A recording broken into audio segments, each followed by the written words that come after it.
Entonces el Estado tiene una obligación de cumplir estos fallos, ¿no? Y más concretamente de cumplir las recomendaciones específicas que le ha dado la Corte en el caso Fujimori.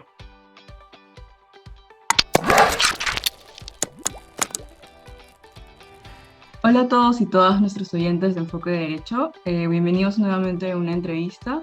En esta oportunidad estamos con Adrián Lengua y nos va a hablar un poco sobre algunos comentarios a raíz del pronunciamiento de la Corte Interamericana de Derechos Humanos sobre el caso Fujimori y su impacto en nuestro sistema de justicia. Gracias, Adrián, por estar con nosotros y bienvenido a Enfoque. Hola, ¿qué tal? Muchísimas gracias por la invitación.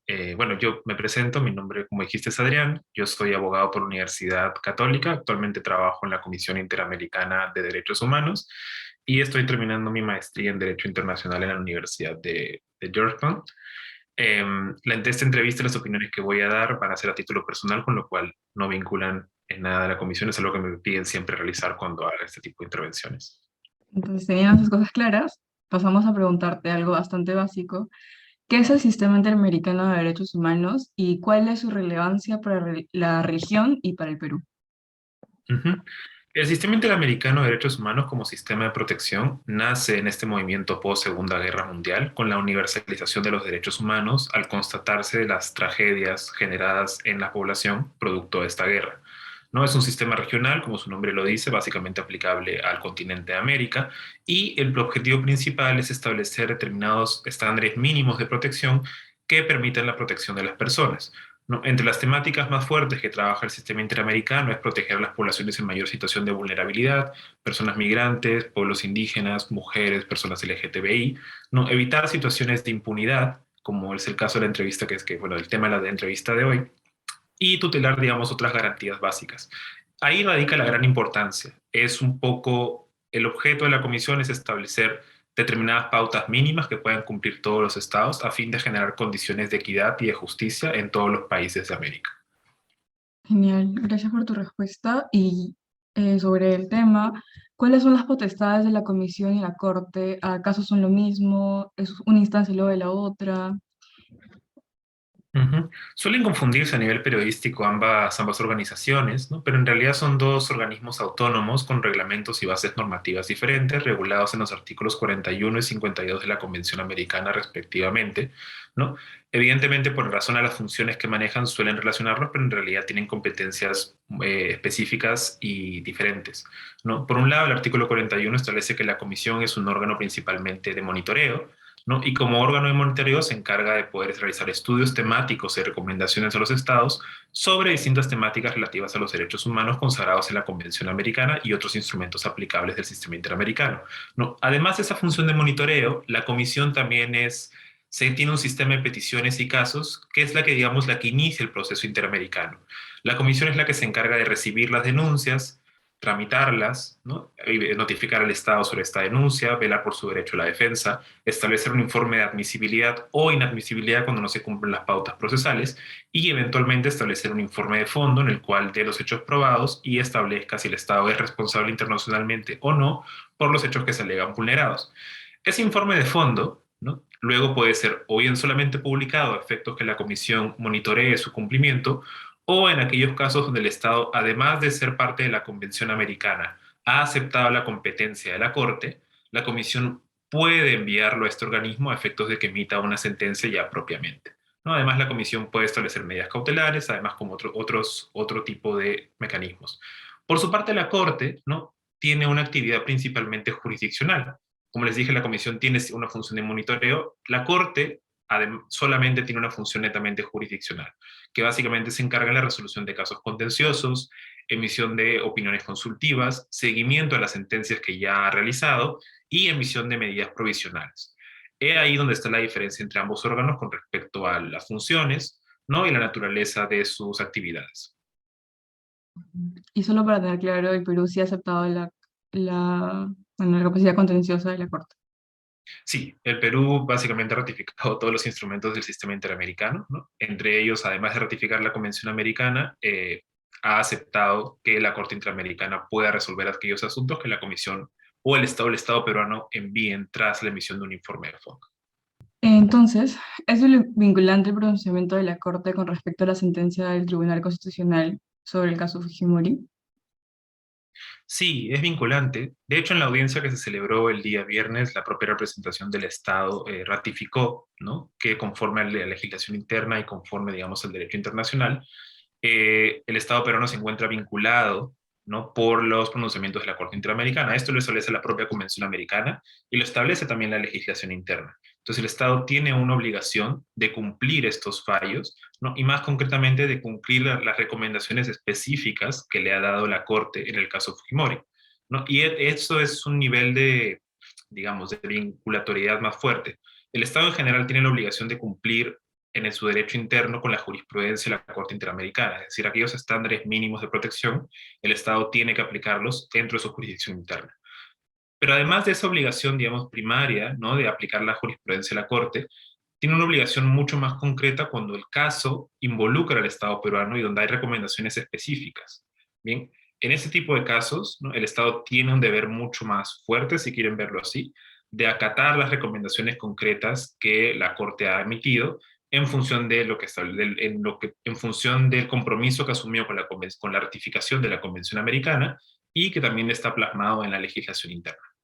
Bueno, a pesar del pronunciamiento de que Perú sí va a ratificar y hacer todos los seguimientos posibles para cumplir con la orden de la Corte, ¿cuál sería el escenario futuro si el Estado peruano no cumpliera con la decisión de la Corte? Ujú.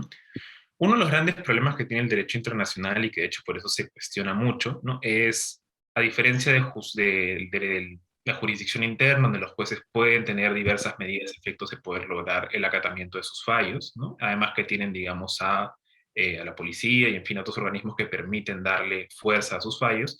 El derecho internacional no cuenta con ese tipo de mecanismos porque no tenemos como una policía internacional ni un mecanismo así supranacional que permita o que busque el cumplimiento de las sentencias, sino que se apela mucho a la buena fe de los estados y a su deber de poder implementar estas decisiones, ¿no? Por suerte, la práctica muestra que en realidad los estados cumplen, ¿no?, que las consecuencias de no cumplir con este tipo de decisiones merman su imagen a nivel internacional, ¿no?, y su participación en otras instancias que también permiten una serie de medidas de cooperación internacional, ¿no? La Corte Interamericana, más allá del pronunciamiento y dar seguimiento y hacer llamamientos a que se puedan cumplir este fallo, no tiene otros mecanismos posteriores que permitan su cumplimiento, sino que sobre todo se debe a la buena fe de las autoridades, que yo espero que, al menos en la audiencia realizada el viernes, las autoridades ratificaron con claridad, los representantes del Estado peruano, que incluso el propio presidente se ha comprometido a dar cumplimiento a lo que diga la Corte en este fallo, ¿no? Y esto lo pueden hacer tanto pues, a nivel ejecutivo, a nivel legislativo o operadores del nivel judicial aplicando la figura del control de convencionalidad. Ya, y dados algunos comentarios en redes sociales, en la calle, ¿esto afectaría la soberanía del Estado peruano? ¿Acaso que la Corte Interamericana ordena al Estado afecta su soberanía como Estado? Ujú. Suele ser un falso debate que siempre se presenta cada vez que hay un fallo polémico, ¿no? Yo creo que ahí hay dos cosas muy importantes a tomar en cuenta. La primera es que es justamente la Convención Americana o el cumplimiento de la Convención Americana es una muestra de la soberanía del Estado, porque es el Estado soberano que aceptó ratificar ese instrumento, participar en la elaboración, ¿no?, y eventualmente ratificar este instrumento, además de confirmar la competencia de la Corte Interamericana para aquellas cuestiones, ¿no?, en las cuales vinculan al Estado peruano, ¿no? Estos pronunciamientos no se harían si es que el propio Estado, en el margen de su soberanía, no lo hubiese aceptado. Es uno de los principios del derecho internacional, ¿no?, que un tratado no es vinculante salvo que el Estado haya aceptado vincularse por el mismo. Entonces, por ahí no hay un problema de soberanía. Suele también decirse, ¿no?, que estos fallos, digamos, atentarían contra el principio de jerarquía que tiene el Tribunal Constitucional o el Tribunal Constitucional como órgano de cierre, y en realidad no es del todo cierto, ¿no?, porque no es que el derecho internacional esté por encima del derecho nacional, al menos en el de los derechos humanos. Hay una aplicación preferente del derecho internacional, pero en aquellos casos donde el estándar de protección sea mejor. ¿A qué voy con esto? O si la Corte Interamericana establece un estándar de protección, digamos, de un nivel más bajo, y la Corte Constitucional o el Tribunal Constitucional en cuestión tiene parámetros de protección más altos, no, va a primar el derecho nacional, ¿no? Va a primar aquel estándar que sea mucho más beneficioso para la persona. Solamente en aquellos casos donde el Estado aún no haya alcanzado determinados mínimos de protección y la Corte Interamericana, mediante un pronunciamiento, ya los haya establecido, es que tendrá prioridad la aplicación de la jurisprudencia de la Corte Interamericana y los instrumentos internacionales. Entonces, no es que en todo caso o en todo momento siempre va a primar el derecho internacional, la Convención Americana o, la Corte, o los pronunciamientos de la Corte, sino solamente en aquellos casos por una razón muy concreta, que es cuál es el estándar más intuitivo en favor de las personas, ¿no? Yo creo que eso es algo que hay que tener muy presente al momento de analizar estos casos. Y finalmente queremos preguntarte algo más enfocado en el caso de Fujimori. Sabemos que la Corte en el caso de bueno, los asesinatos y secuestros, los casos de Barrios Altos y La Cantuta, determinó que los hechos cometidos sí configuran delitos de lesa humanidad.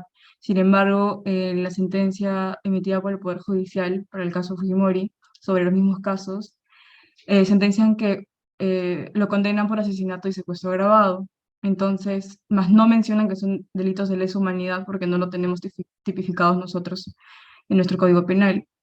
¿Cómo entender estas dos figuras que son, parecen que son distintas totalmente y el hecho de que no se le puede dar beneficios penitenciarios a Fujimori porque por un lado la Corte ha dicho que sí son delitos de lesa humanidad, pero por el otro la judicatura peruana no lo ha sentenciado de esa forma?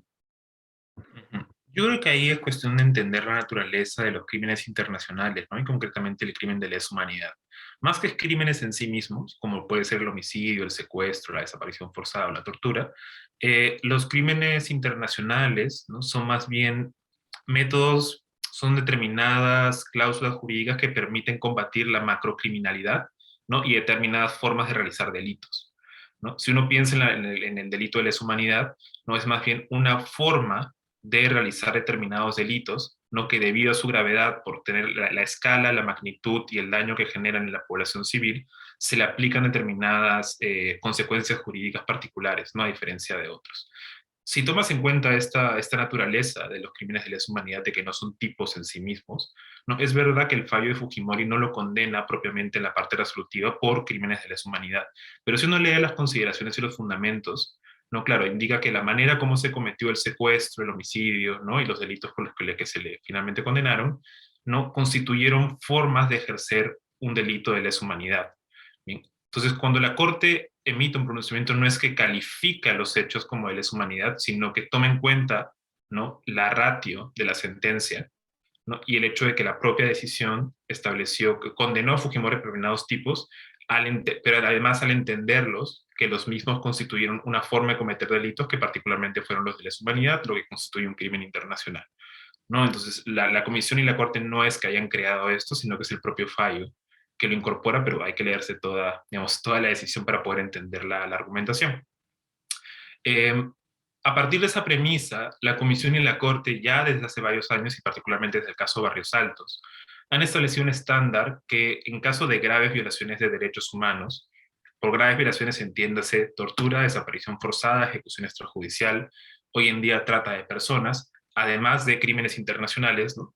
Debido a la gravedad de estos crímenes, no se aceptan cláusulas de amnistía, de indultos, determinados beneficios penitenciarios, de figuras procesales que permitan la impunidad, ¿no? Esto se produce a partir de un balance, ¿no? Entre el derecho a acceso a la justicia de las víctimas, ¿no? Y las garantías del procesado.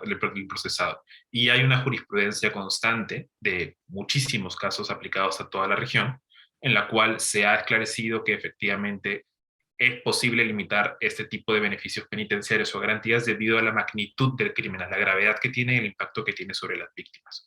¿No? El debate más reciente sobre el indulto humanitario, ¿no? Porque a diferencia de otras figuras procesales, se encuentra de por medio del derecho a la salud.